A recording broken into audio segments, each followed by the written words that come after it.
문이 완전히 열리는 순간 저는 이곳에서 더 이상 선택이라는 것이 존재하지 않는다는 사실을 직감했습니다. 선택은 들어오기 전까지만 허락되는 개념이었고 12번 복도 안에서는 이미 정해진 순서만이 남아 있었습니다. 공기는 여전히 차갑고 눅눅했지만 파트 R에서 느꼈던 그 답답함과는 달랐습니다. 숨을 들이마실 수는 있었지만 들이마신 공기가 제 몸 안으로 들어오지 않고 목 언저리에서 멈추는 느낌이었습니다. 마치 이 공간이 제 호흡을 하나하나 확인하며 통과 여부를 결정하는 것처럼 느껴졌습니다. 형광등 아래로 한 걸음 더 들어섰을 때 바닥 먼지 위에 남아있던 발자국들이 아주 미세하게 흔들렸습니다. 움직인 것은 발자국이 아니라 그 위에 얹혀 있던 공기였습니다. 공기가 흔들리자 발자국의 윤곽이 조금 더 또렷해졌고 저는 그제야 그것들이 지금 막 찍힌 흔적이 아니라 오래전부터 그 자리에 있었던 기억이라는 사실을 이해했습니다. 이 복도에서는 현재와 과거의 구분이 사라집니다. 모두가 같은 층위에서 겹쳐 있고 그 겹침이 바로 이 공간의 두께를 만들고 있었습니다. 저는 고개를 들어 복도의 끝을 보려 했지만 끝은 보이지 않았습니다. 분명 파트 R에서 보았던 거리보다 훨씬 더 멀어져 있었고 그 사이사이에 병실 문들이 더 많이 생겨나 있었습니다. 이 병원이 실제 도면을 따르고 있지 않다는 생각은 이미 들고 있었지만 그보다 더 명확하게 느껴진 것은 이 공간이 물리적인 확장이 아니라 수용량에 따라 늘어나고 있다는 사실이었습니다. 받아들여야 할 기억이 많아질수록 복도는 길어지고 방은 늘어나며 형광등은 더 촘촘하게 달립니다. 그래서 불빛은 항상 불필요할 정도로 많고 어둠은 항상 방 하나 분량씩만 남겨집니다. 그때 제 손바닥 안쪽에서 다시 그 뜨거운 감각이 살아났습니다. 파트 1에서 희미하게 남아있던 이 핍이라는 숫자가 이번에는 분명한 윤곽을 가지고 피부 아래에서 맥박치고 있었습니다. 저는 손을 쥐었다 폈지만 숫자는 사라지지 않았고 오히려 손을 움직일수록 더 또렷해졌습니다. 이 숫자는 낙인이 아니라 연결이라는 사실이 분명해졌습니다. 제가 이 복도를 인식하고 있다는 증거이자 복도가 저를 인식하고 있다는 증거였습니다. 그래서 불이 켜졌고 그래서 문이 열렸으며 그래서 병실 안에 어둠이 제 방향을 향해 기울어져 있었습니다. 그 순간 제 뒤에서 아주 낮고 건조한 목소리가 들렸습니다. 확인하셨군요. 저는 천천히 뒤를 돌아봤고 그곳에는 간호사복을 입은 형상이 서 있었습니다. 얼굴은 없었고 눈과 입이 있어야 할 자리는 매끈하게 지워진 것처럼 비어 있었지만 그 비어 있음이 오히려 강한 시선을 만들어내고 있었습니다.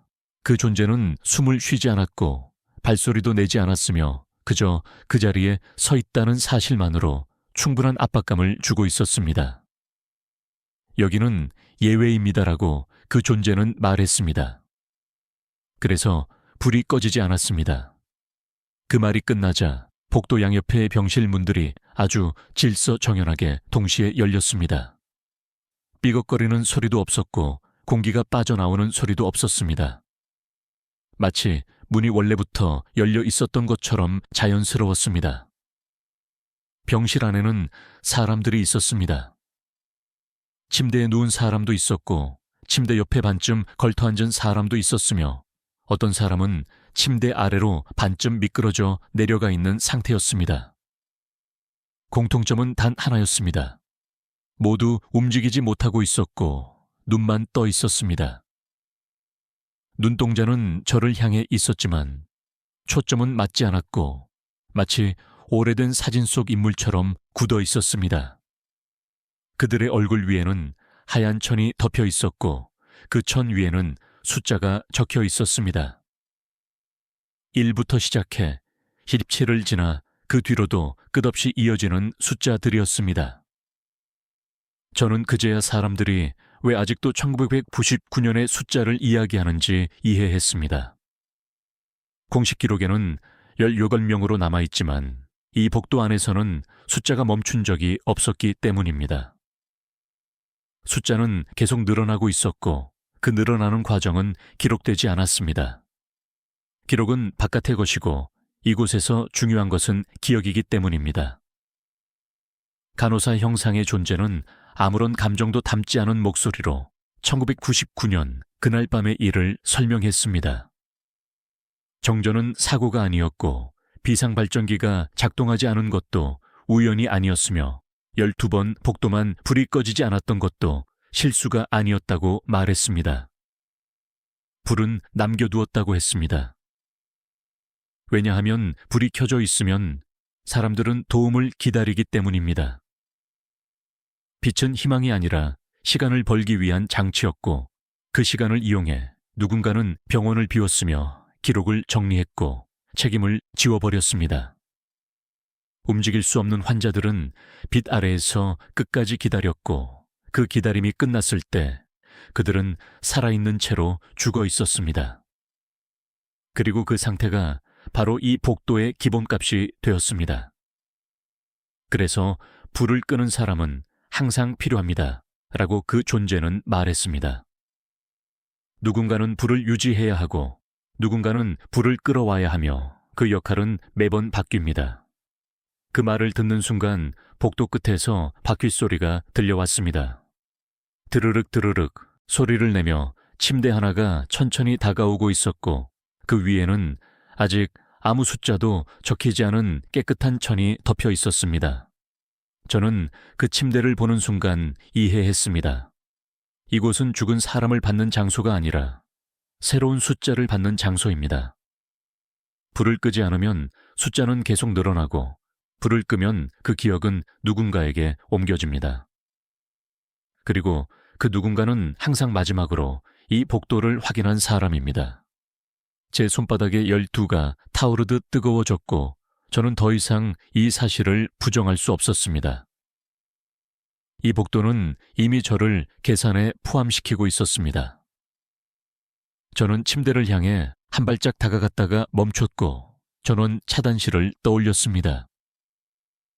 이 복도를 유지하는 핵심이 어딘가에 있을 것이라는 직감은 여전히 유효했습니다. 저는 복도를 벗어나 계단 쪽으로 몸을 돌렸고 이번에는 공간이 늘어나지 않았습니다. 오히려 길이 아주 명확해졌고 계단의 위치가 또렷하게 보였습니다. 마치 복도가 이미 제 선택을 알고 있었고 그 선택에 맞는 경로를 열어준 것처럼 느껴졌습니다. 전원 차단실 문은 열려 있었고 안에는 오래된 분전방과 단 하나 위로 올라가 있는 스위치가 있었습니다. 라벨에는 희미하게 코리돌 1P라고 적혀 있었습니다. 저는 잠시 망설였지만 그 망설임은 죄책감 때문이 아니었습니다. 이 스위치를 내리면 어떤 일이 벌어질지 너무 잘 알 것 같았기 때문입니다. 당신이 나가면 우리는 다시 어둠입니다라는 목소리가 제 머릿속에서 울렸고 그 말에는 협박도 애원도 아닌 단순한 사실만이 담겨 있었습니다. 저는 이를 악물고 대답했습니다. 그 어둠은 당신들이 만들어낸 것이 아닙니다. 그리고 힘껏 스위치를 꺾었습니다. 금속이 부러지는 소리와 함께 병원 전체의 불빛이 한꺼번에 꺼졌고 12번 복도에 숨쉬던 빛도 완전히 사라졌습니다. 그 순간 찾아온 침묵은 귀를 막을 정도로 두꺼웠고 그 침묵 속에서 저는 처음으로 이 병원이 다시 단순한 건물이 되었다는 느낌을 받았습니다. 사람들의 숨소리도 바퀴소리도 속삭임도 모두 사라졌습니다. 저는 그대로 병원을 빠져나왔고 밖의 공기는 차갑고 평범했습니다. 하늘은 아무 일도 없었다는 듯 고요했고 병원은 그저 오래된 폐건물처럼 서 있었습니다. 시간이 조금 흐른 뒤 손바닥의 이 피는 희미해졌지만 완전히 사라지지는 않았습니다. 마치 잉크가 피부 아래로 스며든 것처럼 옅게 남아 있었습니다. 그리고 지금 이 기록을 남기고 있는 이 순간 제 집 복도에서 형광등이 스위치 없이 켜졌습니다. 병원에서 보았던 것과 똑같은 방식으로 빛이 한번 숨을 쉬듯 흔들렸고 저는 천천히 거울을 보았습니다. 거울 속 제 뒤에는 하얀 천이 서서히 드러나고 있었고 그 위에는 숫자가 적혀 있었습니다. 13. 그 순간 저는 모든 규칙을 이해했습니다. 12번, 복도는 장소가 아니며 불을 끈다고 끝나는 것도 아닙니다. 불은 기억을 따라 이동하고 기억은 마지막으로 확인한 사람에게 달라붙습니다. 그리고 이 이야기를 끝까지 읽은 당신이 지금 복도를 떠올렸다면 어딘가에 형광등 하나가 방금 켜졌을지도 모릅니다. 불은 꺼졌지만 복도는 아직 끝나지 않았으니까요. 불은 꺼졌지만 복도는 아직 끝나지 않았으니까요 하고 생각한 그 순간부터 제 방 안의 공기가 달라졌습니다. 바깥의 겨울 공기가 새어 들어온 것도 아닌데 방 안이 한층 더 차가워졌고 차가움이 단순히 온도의 문제가 아니라 기억의 질감처럼 느껴졌습니다. 형광등이 켜져 있는 동안 저는 숨을 크게 들이마시지 못했습니다. 숨을 크게 들이마시면 형광등이 더 밝아질 것 같았고 밝아지면 거울 속 하얀 천이 더 가까워질 것 같았기 때문입니다. 저는 천천히 스위치로 손을 뻗었지만 스위치를 누르는 순간에 제 손바닥에 뒤가 다시 화끈하게 달아올랐습니다. 마치 스위치를 내리려는 의도를 복도가 먼저 알아차린 듯이 말입니다. 그때 복도 끝, 제 집 현관 쪽에서 아주 작은 소리가 들렸습니다. 딱, 딱, 딱, 병원에서 들었던 것과 완벽히 같은 맨발 끄는 소리였고 그 발소리는 다가온다기보다 내 집 복도의 길이를 늘린다는 느낌을 주었습니다. 왜냐하면 발소리는 가까워지는데 거리감은 줄지 않았기 때문입니다. 발소리는 분명히 제 쪽으로 오고 있는데 복도는 오히려 더 길어지는 것처럼 느껴졌고 저는 그 모순이 병원 12번 복도에서 경험했던 공간 왜곡과 같다는 사실을 즉시 떠올렸습니다. 저는 거울을 다시 보았습니다. 거울 속 제 뒤에 서 있던 하얀 천은 이제 숫자 13을 품은 채 더 또렷해졌고 천의 질감이 단순한 천이 아니라 젖은 붕대처럼 축축하고 무거운 느낌으로 바뀌어 있었습니다. 천 아래에 얼굴이 있어야 하는데 그 아래는 비어 있었고 비어 있음의 깊이가 어둠이 아니라 복도로 이어지는 입구처럼 보였습니다. 그 입구는 아주 미세하게 열렸다 닫히고 있었고 열릴 때마다 병원 특유의 소독약 냄새와 젖은 금속 냄새가 제 방 안으로 들어왔습니다. 저는 뒤로 물러나 침대 끝에 부딪혔고 그 충격으로 제 방 형광등이 한 번 크게 깜빡였습니다. 그 찰나의 어둠 속에서 저는 확실히 봤습니다. 거울 속 제 뒤에 있던 것은 하나가 아니었습니다. 13 뒤쪽으로 더 많은 하얀 천들이 겹쳐져 있었고 천 위에는 흐릿한 숫자들이 줄지어 있었습니다. 14, 12, 10, 11.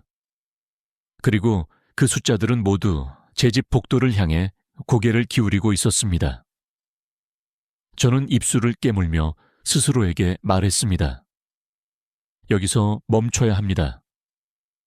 병원에서 스위치를 부러뜨렸을 때 끝났다고 생각했지만 아니었습니다. 그때 끝난 것은 병원의 불빛이었고 끝나지 않은 것은 규칙이었습니다. 규칙을 끝내려면 불을 끄는 행위가 아니라 불을 옮기는 방식을 끊어야 합니다. 저는 그 순간 팟 일내에서 받았던 익명의 봉투를 떠올렸습니다. 끄려고 하면 더 켜집니다. 들어가면 문이 닫힙니다. 그리고 마지막 문장. 그래도 기록하려면 12번 복도를 먼저 보세요. 그 사람은 알고 있었습니다.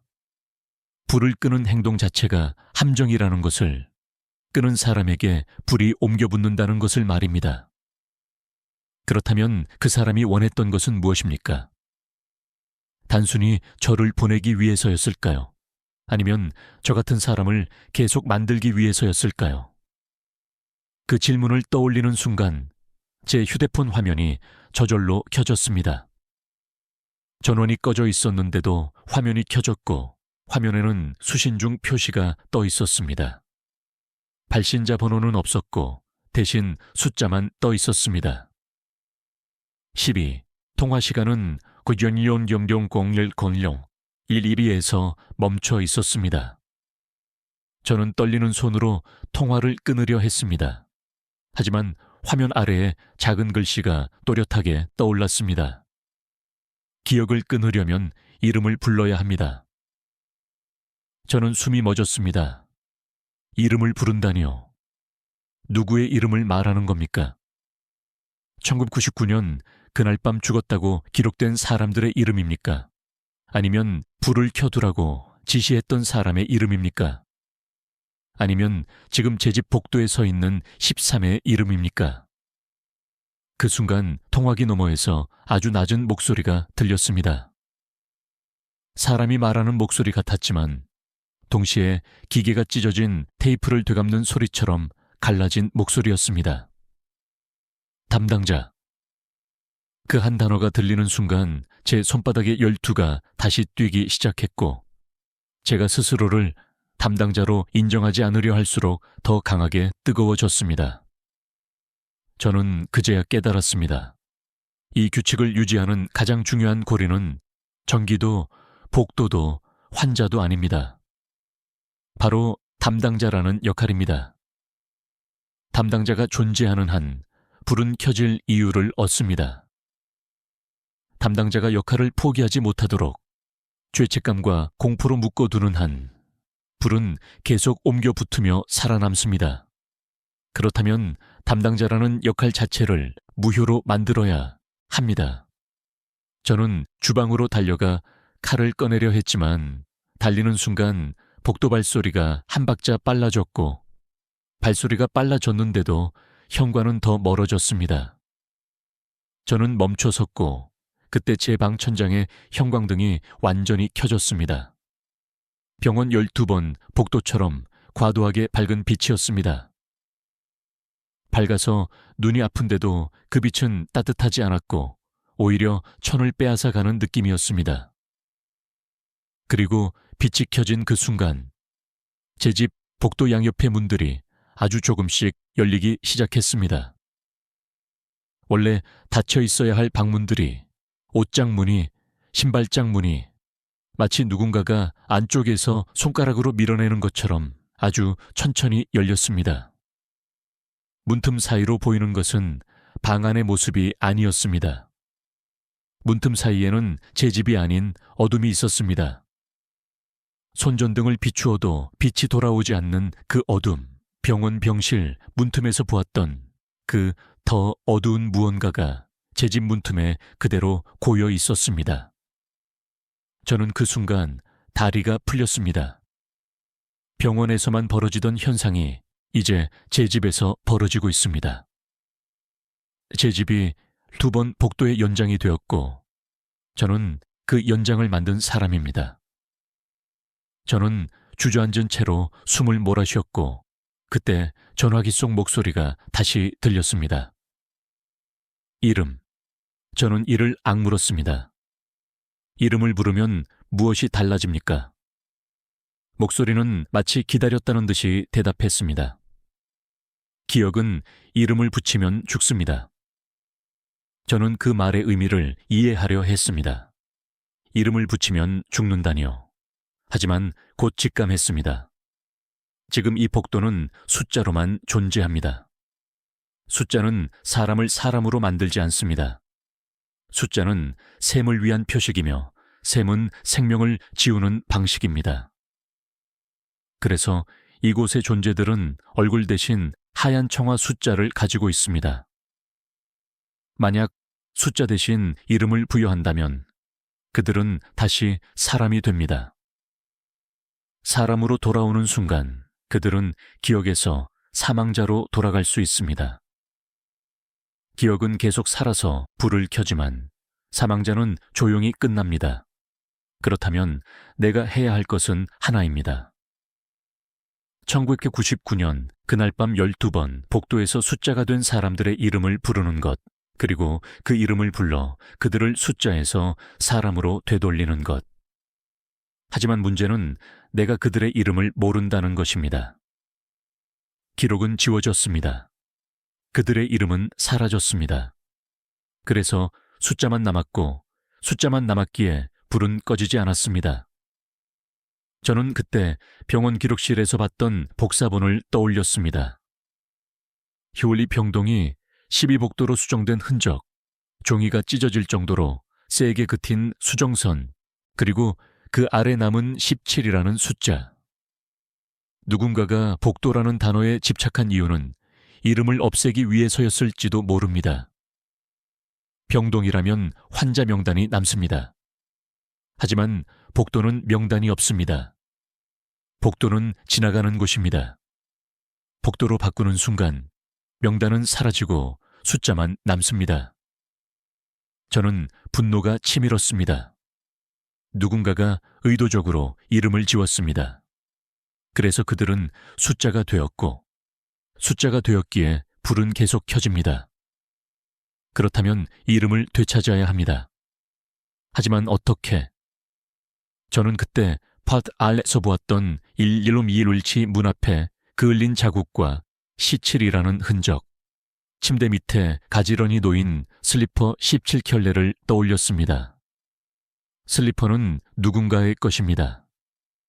슬리퍼에는 흔히 병원 이름이나 환자 번호가 찍혀 있습니다. 번호라도 확인하면 기록을 따라갈 수 있습니다.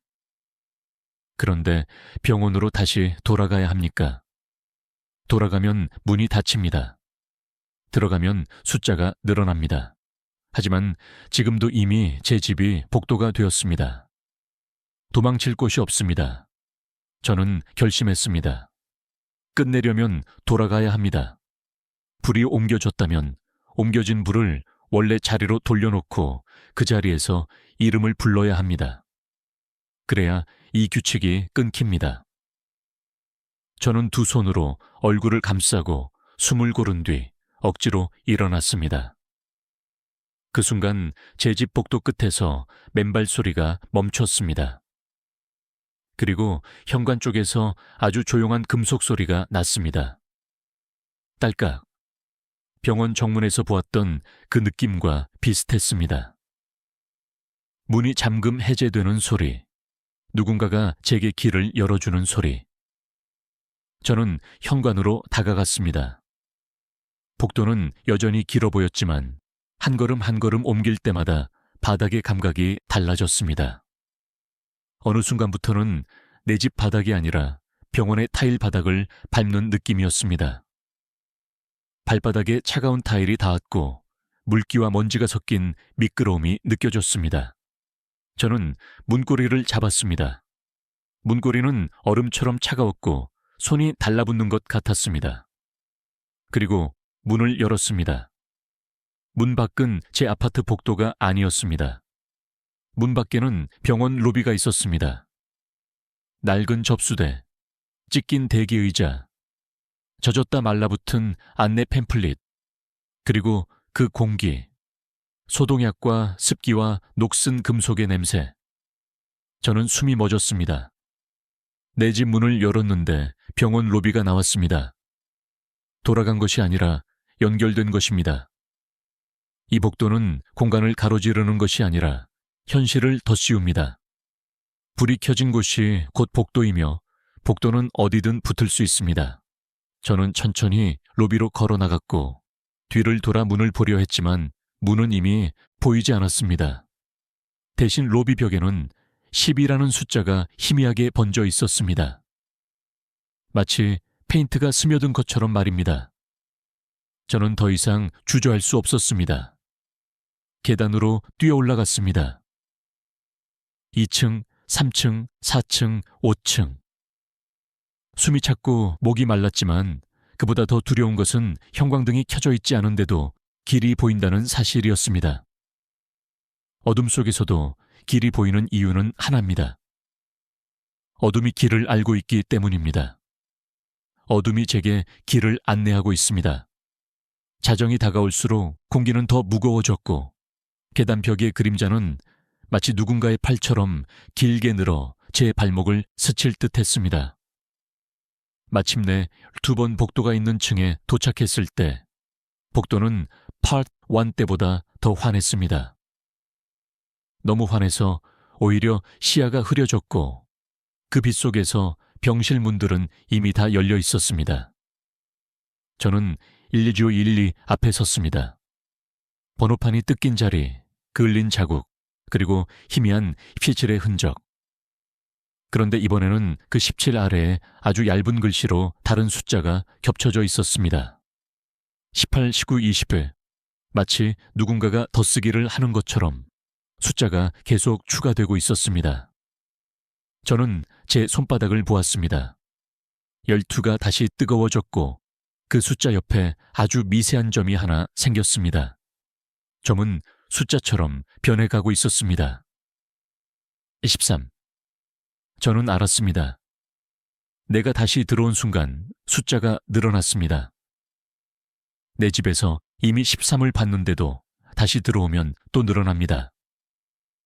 이 규칙은 중복을 허락하지 않습니다. 한번 포함되면 끝이 아니라 포함될 때마다 더 깊이 묶입니다. 그때 복도 끝 유리문이 다시 흔들렸습니다. 쿵, 쿵, 그리고 침대 바퀴 소리가 들렸습니다. 드르륵, 드르륵. 이번에는 침대가 하나가 아니었습니다. 2개, 3개, 여러 개의 침대가 동시에 움직이는 소리가 복도 양쪽에서 겹쳐 들렸습니다. 저는 정신을 차리고 실리의 1위 문을 밀어 열었습니다. 방 안에는 침대가 있었고 침대 밑에는 여전히 슬리퍼들이 가지런히 놓여 있었지만 숫자는 17일이 아니었습니다. 슬리퍼가 더 늘어 있었습니다. 18, 19.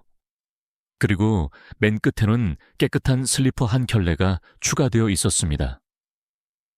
새 것처럼 깨끗한 슬리퍼. 누군가의 발을 기다리는 슬리퍼. 저는 그 슬리퍼를 보는 순간 온몸이 떨렸습니다. 그 슬리퍼는 제 것이 될 것입니다. 제가 이름을 부르지 못하면, 제가 숫자가 되면 제 발이 그 슬리퍼에 들어갈 것입니다. 저는 떨리는 손으로 침대 옆 협탁을 열었습니다. 그 안에는 오래된 서류철 하나가 있었습니다. 파트 1에서는 비어있던 차트 보관함이 이상할 정도로 텅 비어 있었는데 여기에는 서류가 남아 있었습니다. 누군가가 일부러 숨겨둔 것처럼 혹은 누군가가 담당자에게만 보여주려는 것처럼 저는 서류철을 펼쳤고 그 안에는 이름이 있었습니다. 흐릿하지만 분명한 글씨로 적힌 이름들. 단, 일부는 검게 지워져 있었고 일부는 번져 있었습니다. 그러나 몇 개는 읽을 수 있었습니다. 저는 그 이름들을 읽는 순간 숨이 막혔습니다. 종이에 적힌 이름들은 단순한 이름이 아니었습니다. 이름 옆에 짧은 메모가 적혀 있었기 때문입니다. 이동 금지, 진정제, 자정 이후, 예외, 그리고 마지막 페이지에는 굵은 글씨로 하나의 문장이 적혀 있었습니다. 12번 복도 유지, 기록 삭제 완료. 그 문장을 보는 순간 누군가가 진실을 지웠다는 분노가 다시 치밀었습니다. 저는 그 문장 아래에 아주 작은 필체로 적힌 이름 하나를 발견했습니다. 담당자, 그리고 그 옆에 날짜. 1999. 저는 손끝이 저려왔습니다. 그 담당자란 단어가 제가 들었던 전화 속 단어와 겹쳤기 때문입니다. 담당자는 사람이었습니다. 역할이 아니라 실제 사람, 실제 이름. 그리고 그 사람은 그날 밤 이곳을 관리했습니다. 불을 켜두었고, 문을 잠갔고, 도움을 막았고, 기록을 지웠습니다. 그래서 환자들은 숫자가 되었습니다. 저는 이를 악물고 이름을 읽기 시작했습니다. 하나씩 천천히 확실하게.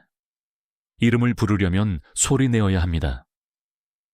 저는 목을 가다듬고 가장 또렷한 이름부터 입 밖으로 내뱉었습니다. 그 순간 형광등이 한번 크게 깜빡였고 복도에서 웅성거리는 소리가 들렸습니다. 여러 명이 동시에 숨을 들이마시는 소리, 여러 명이 동시에 울음을 삼키는 소리. 저는 두 번째 이름을 불렀습니다. 불빛이 다시 흔들렸고 혈초의 1, 2방 안의 공기가 조금 가벼워졌습니다. 마치 방 안에 눌어붙어 있던 두꺼운 막이 조금 찢어진 것처럼 말입니다. 저는 세 번째, 네 번째 이름을 불렀습니다. 그때 침대 및 슬리퍼들이 아주 미세하게 움직였습니다. 움직였다기보다 가지런한 줄이 조금씩 풀리며 정렬이 무너지기 시작했습니다. 저는 그 순간 확신했습니다. 이름을 부르는 것이 맞습니다. 숫자는 정렬을 좋아합니다. 정렬이 유지되는 한 이곳은 계산입니다. 그러나 이름은 계산을 무너뜨립니다. 이름은 사람을 되돌립니다. 그때 복도 끝에서 간호사 형상의 존재가 나타났습니다. 얼굴 없는 형상은 1월 1일 문 앞에 서서 아주 낮게 말했습니다. 멈추십시오. 저는 대답하지 않고 다음 이름을 불렀습니다. 그 순간 형광등이 또 한 번 크게 깜빡였고 간호사 형상의 몸이 아주 잠깐 흔들렸습니다. 마치 텔레비전 화면이 잡음으로 흔들리듯이 말입니다. 그 존재는 다시 말했습니다. 불이 약해집니다. 저는 이를 악물고 마지막으로 읽을 수 있는 이름을 불렀습니다. 그리고 그 순간 복도 전체의 불빛이 밝아진 것이 아니라 얇아졌습니다. 빛의 밀도가 줄어들고 공기가 다시 공기처럼 돌아왔습니다. 그러자 복도 양옆 병실 문틈의 어둠이 한꺼번에 출렁이며 뒤로 물러났고 그 어둠 속에서 낮은 비명이 터져 나왔습니다. 비명은 괴물의 비명이 아니라 오래 참아온 사람들의 울음이었습니다. 그 울음은 금속 냄새와 섞여 복도를 채웠고 저는 눈물이 터질 뻔했습니다. 그러나 그때 서류철 맨 마지막 페이지에서 검게 지워져 있던 부분이 아주 조금 들뜨는 것을 보았습니다. 마치 잉크가 젖어서 들떠오른 것처럼. 저는 손톱으로 그 지워진 부분을 긁었고 검은 막이 조금 벗겨지며 밑에 적힌 글씨가 드러났습니다. 이름이 아니었습니다. 하나의 문장이었습니다. 담당자의 이름을 부르면 복도가 닫힙니다. 저는 손이 멈췄습니다. 담당자의 이름을 부르면 복도가 닫힌다. 복도가 닫히면 무엇이 됩니까? 불이 꺼집니까? 아니면 복도가 완전히 봉인됩니까? 하지만 동시에 복도가 닫히면 여기 안에 있는 나도 같이 닫히는 것 아닙니까? 저는 숨이 막혔습니다. 그때 간호사 형상이 아주 낮게 웃었습니다. 이제 이해하셨군요. 그 목소리는 친절했습니다. 친절해서 더 끔찍했습니다. 당신은 이름을 부르며 구원한다고 믿지만 사실은 문을 닫는 사람입니다. 저는 그 말이 무엇을 뜻하는지 곧 알게 되었습니다. 복도 불빛이 흔들리더니 복도 끝 유리문 너머에서 수십 개의 하얀 천들이 동시에 고개를 들었습니다. 숫자들, 그 숫자들이 일제히 제게 시선을 돌렸습니다. 그들의 얼굴은 없지만 시선은 있었고 그 시선은 제 손에 들린 서류철, 더 정확히는 담당자라는 단어에 붙어 있었습니다. 그들은 제가 마지막 문장을 읽었다는 것을 알고 있었습니다. 그리고 그들은 제가 다음에 무엇을 할지 알고 있었습니다. 저는 선택해야 합니다. 담당자의 이름을 부르고 복도를 닫을 것인지 아니면 여기서 도망치며 복도를 내 삶으로 가져갈 것인지. 하지만 도망친다면 이미 제 집이 복도가 되었고 내일은 다른 누군가의 집이 복도가 될 것입니다. 저는 주저앉고 싶었지만 주저앉을 수 없었습니다. 그때 침대 바퀴 소리가 방 바로 앞까지 다가왔습니다. 드르륵, 드르륵. 침대는 멈춰 섰고 그 위에 깨끗한 슬리퍼 한 켤레가 제 눈앞에서 빛을 받으며 하얗게 반짝였습니다. 저는 목이 타들어가는 것을 느끼며 서류철에 적힌 담당자 옆에 날짜 아래 아주 희미하게 남아있는 글자를 찾았습니다. 지워져 있었지만 완전히 사라지지는 않았습니다. 저는 숨을 들이마셨고 그 순간 형광등이 제 호흡에 맞춰 깜빡였습니다. 마치 부르라는 신호처럼 말입니다. 저는 입술을 열었습니다. 그리고 담당자의 이름을 아주 또렷하게 불렀습니다.